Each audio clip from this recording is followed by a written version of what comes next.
2030년 되면 비트코인 가격이 380만 달러에 도달할 것이라고 이렇게 미국의 대선 주자나 국회의원들이 친암호화폐 성향으로 돌아서는 데는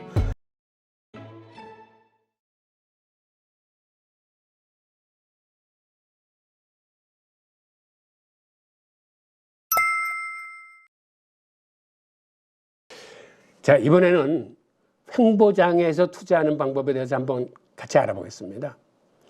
횡보장에서는 클로드 세넌이라고 정보화의 아버지로 불리는 분이 있었는데, 이분은 우리 정보화 산업에 정말 큰 틀을 마련하신 분입니다.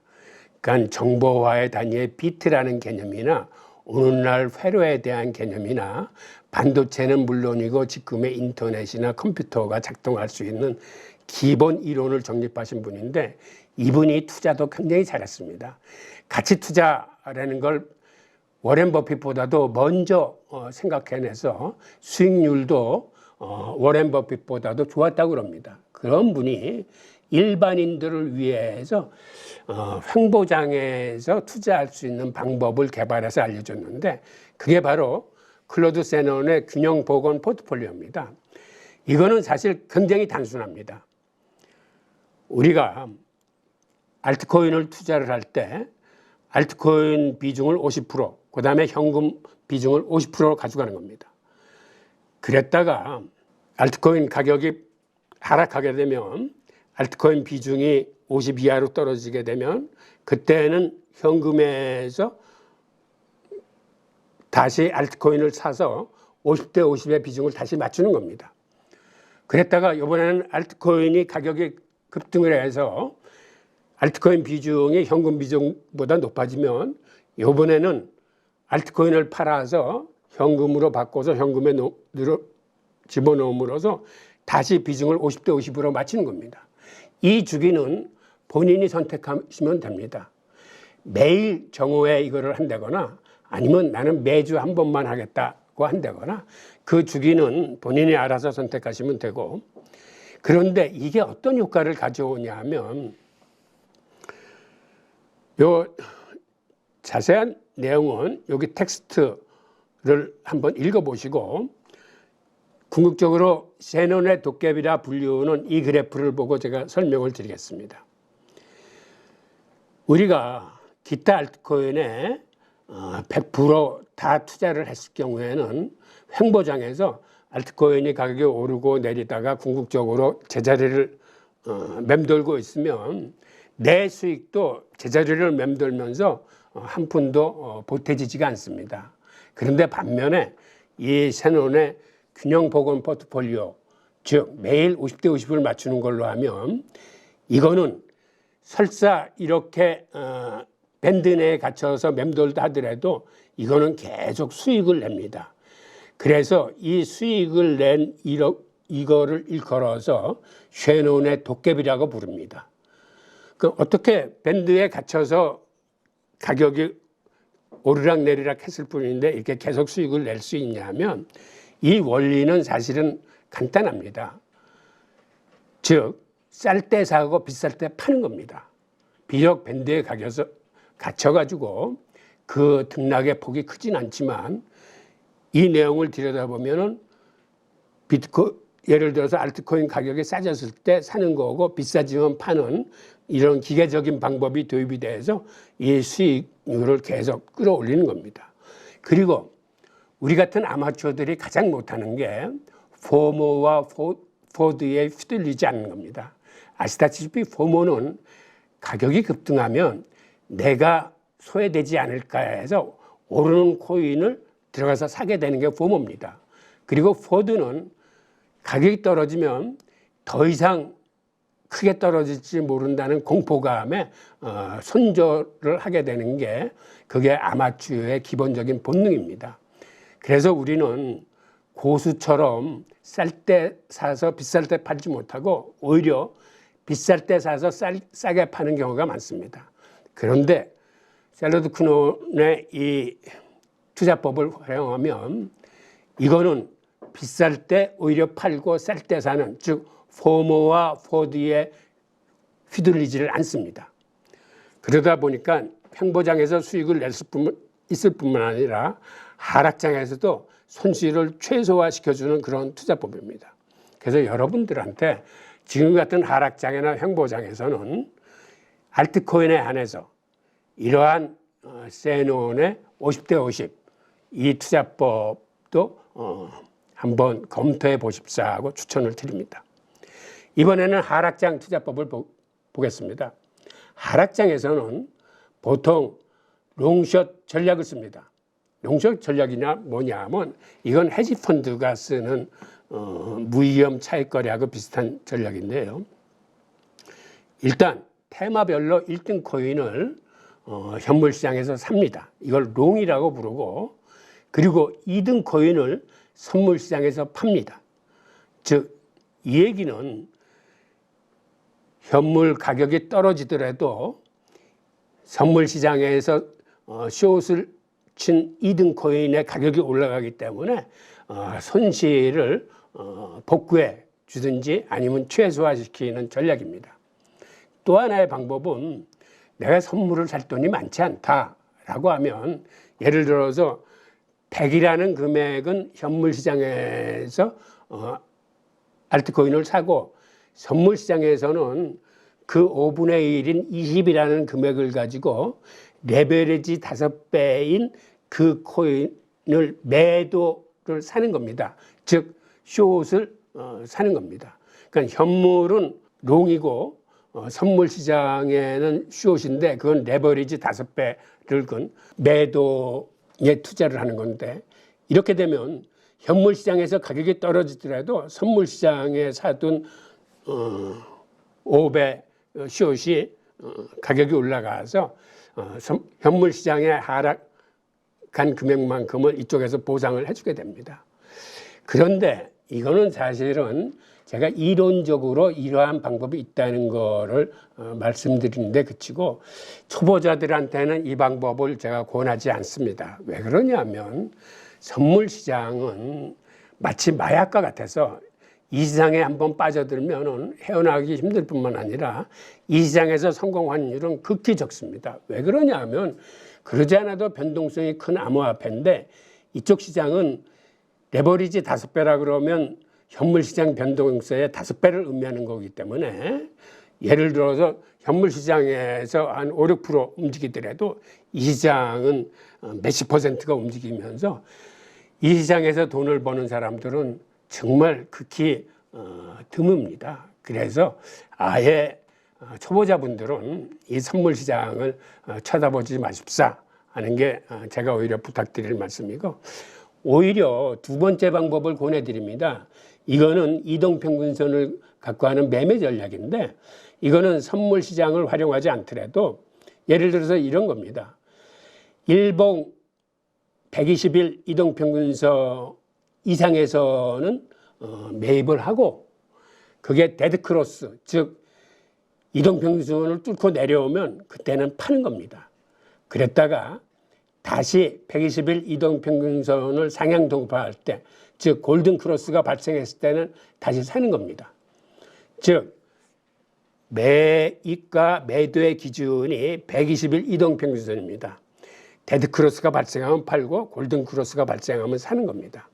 오히려 이 전략을 함으로써 상승장에서는 거래를 하고 하락장에 들어가서는 거래를 멈추는 이런 투자법을 초보자들한테는 권합니다. 자, 마지막으로 우리가 그렇다면 올 하반기에는 이 암호화폐 시장이 어떻게 흘러가겠느냐 하는 하반기 전망을 한번 같이 해보겠습니다. 우선 그간 암호화폐 시장의 최대의 적은 미국의 규제였습니다. 그런데 최근 미국이 대선을 맞이하면서 암호화폐 시장에 큰 변화를 주고 있습니다. 여러분도 잘 알다시피 트럼프가 본인이 스스로 암호화폐 아버지라 칭하면서 본인이 당선되면 암호화폐 시장을 적극적으로 지원하겠다고 발표를 했습니다. 비트코인의 상거래 결제를 허용할 뿐만 아니라 개인의 프라이버시를 침해할 수 있는 CBDC를 발행하지 않고 그 얘기는 스테이블 코인을 활성화시킨다는 건데, 스테이블 코인이 활성화되면은 암호화폐 시장 전반적으로 이게 활성화가 됩니다. 그러다 보니까 지금 민주당의 상대팀도 의원들이 특히 나서가지고 우리도 이 암호화폐 이슈에서 밀리지 않도록 친암호화폐 정책을 발표하자라고 지금 그 상층부에 압력을 집어넣어서 미국의 해리슨 후보도 지금 암호화폐 기업들을 접촉하고 얼마 지나지 않아 아마 친암호화폐 정책을 발표하지 않을까 하는 그러한 예상입니다.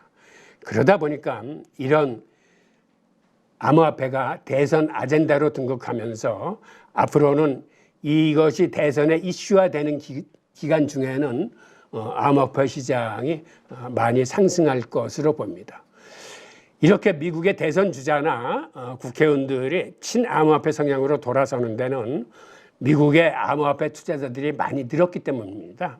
지난해 같은 경우 암호화폐 투자자가 미국 국민 17%에서 22%로 급증을 했습니다. 그러다 보니까 미국 국민의 22%라는 건 굉장히 큰 규모고 대선을 좌우할 수 있는 중요한 표심입니다.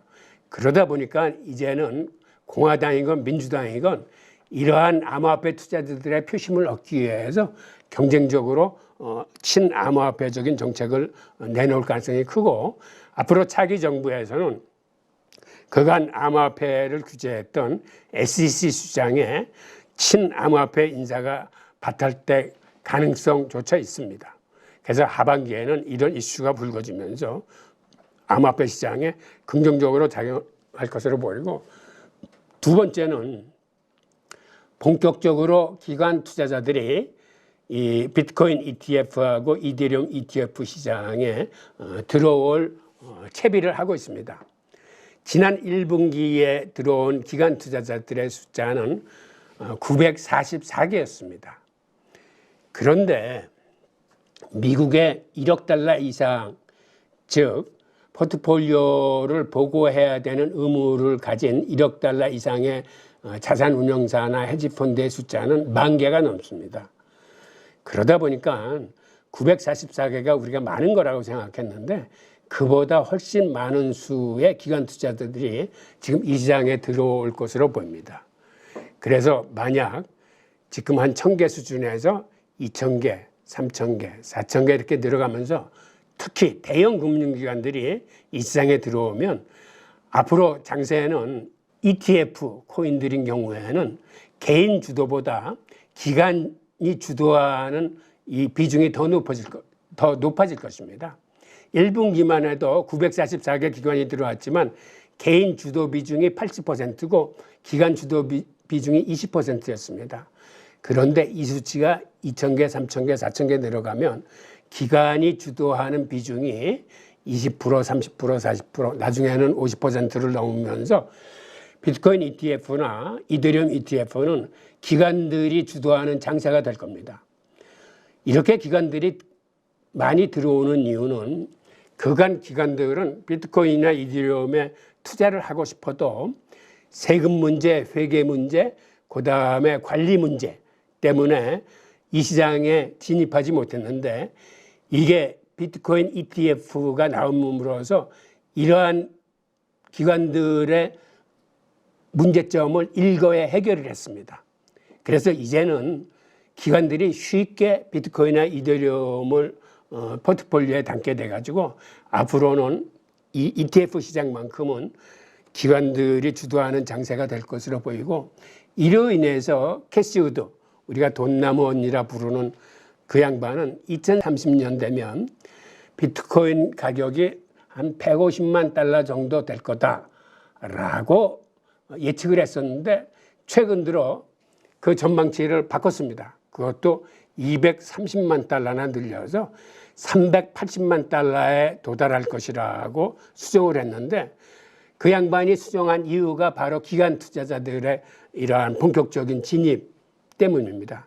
그래서 캐시우드는 앞으로 기관 투자자들이 이 시장에 몰려 들어오면서 포트폴리오 비중도 지금의 뭐 0.5%나 1% 정도가 아니라 그들이 본격적으로 들어오면 포트폴리오 비중을 한 5%까지는 늘릴 거다. 그래서 5% 정도까지 늘릴 거라고 계산을 해보니까 자기가 종전에 얘기했던 150만 달러가 아니라 380만 달러 정도 될 거다라고 새로운 계산치를 내놨습니다.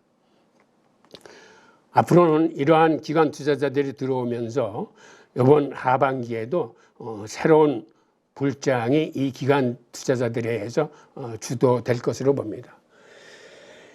그리고 다른 전망들은 퇴직연금 계좌에 이 비트코인 ETF나 이더리움 ETF가 포트폴리오로 들어갈 가능성이 큽니다.